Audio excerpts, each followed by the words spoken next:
জানেন কি স্নানের জলে কি কি মিশিয়ে স্নান করলে সৌভাগ্য ফেরে? আপনার অনেক সমস্যায় মিটে যাবে যদি স্নানের জলে এই উপকরণগুলি মিশিয়ে স্নান করেন।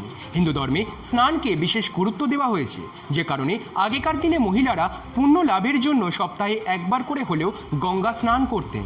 তবে শুধু স্নান করলেই হয় না, বিশেষ কিছু নিয়মাবিধি মেনে তা করতে হয়। সেই সব নিয়মাবিধি মানলে বাড়িতে স্নান করেও পুণ্য লাভ করা যায়।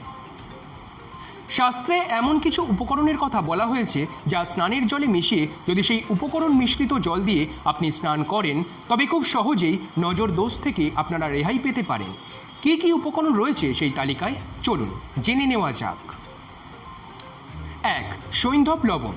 স্নানের জলে সামান্য পরিমাণে এটি মেশালে এর মাধ্যমে খুব সহজেই অশুভ প্রভাব থেকে রক্ষা পাওয়া যায়।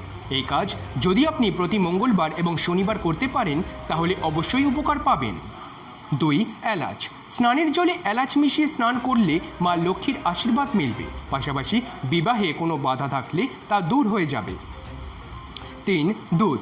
স্নানের জলের সাথে দুধ মিশিয়ে স্নান করলে পজিটিভ এনার্জি লাভ করা যায়। 4. পারফিউম। যাদের আর্থিক সমস্যা কিংবা বিবাহে বাধার মতো সমস্যা রয়েছে তারা স্নানের জলে 2 ফোঁটা পারফিউম মিশিয়ে সেই জলে স্নান করতে পারেন। 5. ঘি। স্নানের জলে যদি ঘি মিশিয়ে স্নান করেন তাহলে আপনি সুস্থ এবং সুন্দর জীবন লাভ করবেন। 6. দই। জলে দই মিশিয়ে স্নান করলে আপনার সম্পদ আপনি বৃদ্ধি করতে পারবেন। 7. তিল।